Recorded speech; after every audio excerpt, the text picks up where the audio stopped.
Henry Kissinger, former US Secretary of State, National Security Advisor, and chief ghoul to Presidents Richard Nixon and Gerald Ford, reportedly once famously asked, "Who do I call when I want to talk to Europe?" I am Europe. Nein, ich bin Europe. No, I am Europe. No, we are Europe. Kissinger, who is now very much dead, pointed out a problem that still plagues American presidents to this day, more than 50 years later.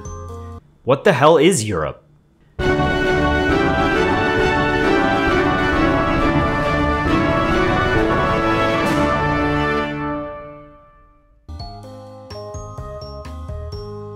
At the height of the Cold War, the United States relied on its numerous allies in Western Europe to counterbalance the Soviet threat in Eastern Europe.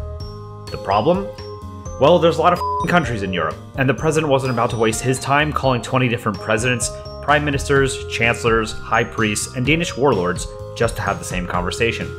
That problem still exists, but in typical European fashion, there are now more layers of bureaucracy and people to call. They include the President of the European Commission, the President of the European Council, and the High Representative of the Union for Foreign Affairs and Security Policy. But how did we get here?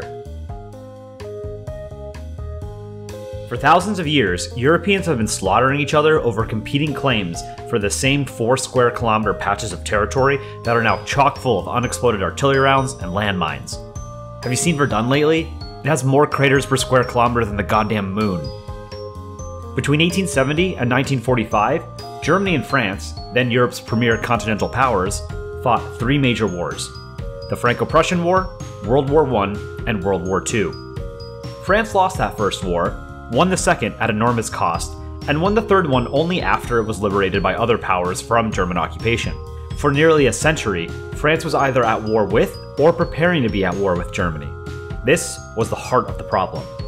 At the end of World War II, with much of the continent in complete ruin, European leaders desperately sought new ways to prevent France and Germany from going to war again. Their first plan was simply taking Germany and pushing it somewhere else. Their second plan was to remind you to hit the like button, comment, and subscribe so that you watch more of our content instead of giving in to the urge to violate Belgium's territorial integrity. No, but seriously, they knew that they had to do something because with the increasingly rapid development of weapons technology and the advent of nuclear weapons, there was a good chance that the next war would be the last one. On the 9th of May 1950, Robert Schuman, the then French foreign minister, delivered a speech drafted by himself and Jean Monnet, a French statesman whose role in early European integration efforts was so comprehensive and monumental that he is often referred to as the father of the European Union. In the speech, Schuman proposed placing the French and West German coal and steel industries under a single, supranational authority. That means an entity that supersedes national institutions and laws. To make war between them materially impossible. A number of states responded positively to the so-called Schuman Declaration, and on the 18th of April, 1951, not even a year later, France and West Germany signed the Treaty of Paris, along with Italy, the Netherlands, Belgium, and Luxembourg, establishing the European Coal and Steel Community, or ECSC, the oldest direct ancestor of the European Union.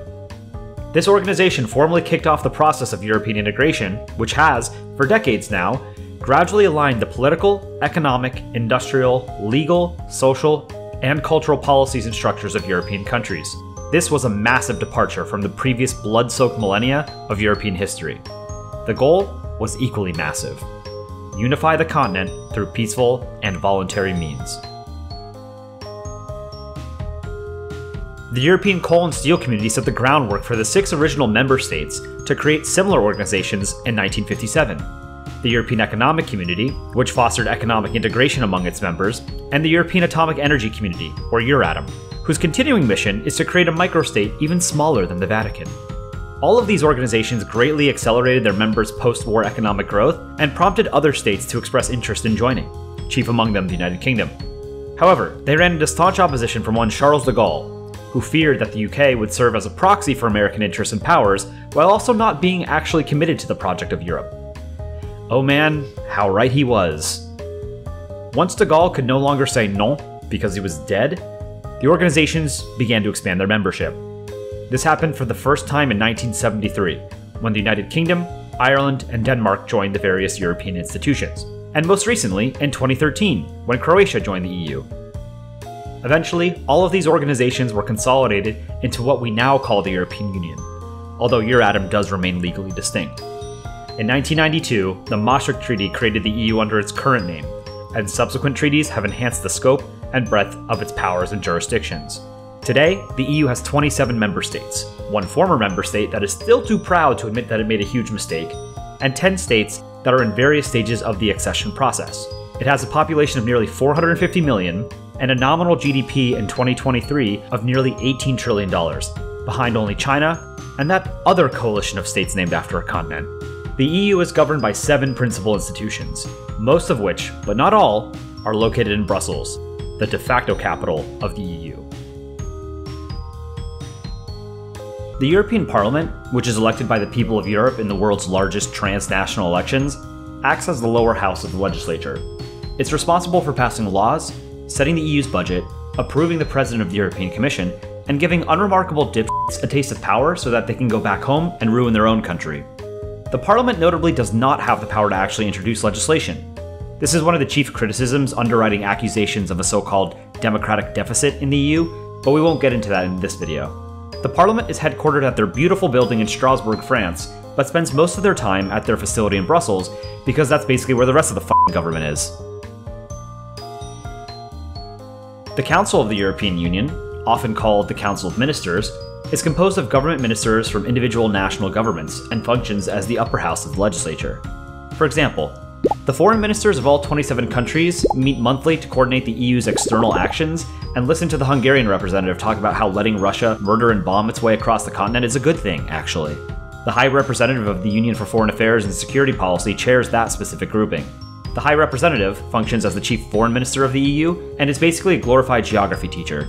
The Council of the European Union also has a rotating 6-month presidency that is held by one member state government at a time. At the time this video was published, Belgium currently holds the presidency. This presidency chairs meetings and helps set the agendas. Confused yet? Don't worry, it gets worse. The European Council is the next institution on our list, and no, it's not the same thing as the Council of the European Union. Hey, the names are less confusing in German. Probably. I don't know, I don't speak German. The European Council is made up of the member states' heads of state or government, such as the President of France, the Chancellor of Germany, and that rat who controls the movements of whoever the Italian Prime Minister is at the time. This body sets the overall direction and strategic aims of the EU, and is arguably the most powerful institution. This body also has a president who is selected by the European Council. This president doesn't really do much other than show up to conferences and photo shoots. It's a pretty sweet gig. The European Commission acts as the executive branch by implementing and enforcing laws. It can also introduce legislation into the Parliament. The Commission is divided into many directorates general, which are basically government departments or ministries, each of which is led by an individual commissioner. The President of the European Commission is generally considered to be the most powerful office within the EU itself, and is probably the only person whose name you might know. Ursula something or other. She was the antagonist in Disney's 1989 The Little Mermaid. The Court of Justice of the European Union consists of the Court of Justice and the General Court, and serves as the judicial branch of the EU. It oversees the application and interpretation of European Union law. This one is pretty boring, so we didn't write any jokes for it. The European Central Bank sets the monetary policy for the EU members that use the euro as their currency. The European Central Bank is one of the few institutions not located in Brussels. Instead, it's headquartered in Frankfurt, Germany, because some very wise leaders gambled that they could temper German power, but not Belgian incompetence. Finally, the European Court of Auditors, the least well-known and significant institution, ensures that European taxpayer money is spent properly and in accordance with the law and rules. As impossible as it may seem, these nerds are considered bureaucratic and dull even by EU standards.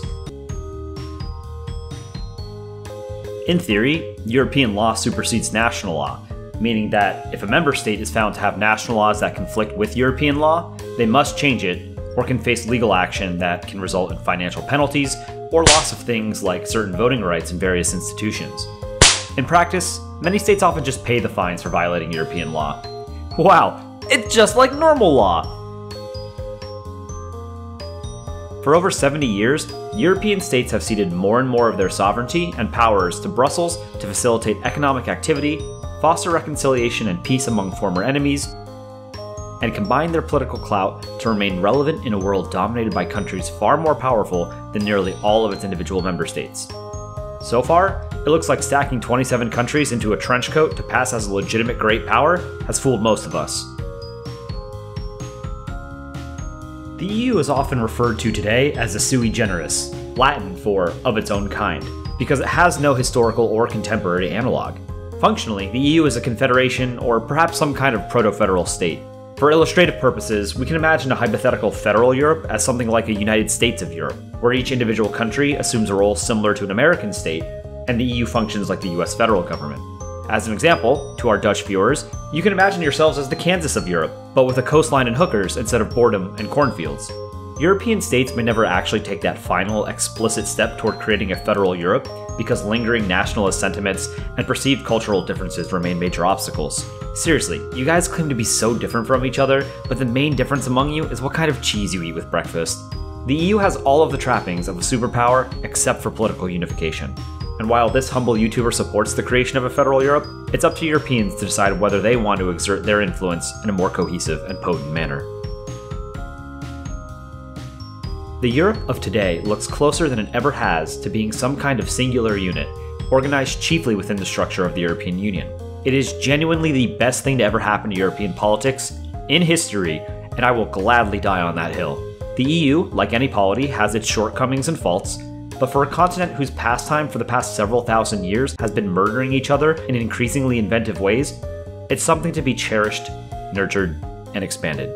So to circle back to that question Kissinger once asked, who do I call when I want to talk to Europe? We can now definitively say, I don't know, it's still so complicated. Let's say Andorra. If you're new to this channel and want to see more Polandball content, go check out our other videos, watch our live streams where we host regular community events like art contests, and join our Discord with a link in the description below. And don't forget to check out the r/Polandball subreddit for the best Polandball comics on the internet. Thanks again for watching.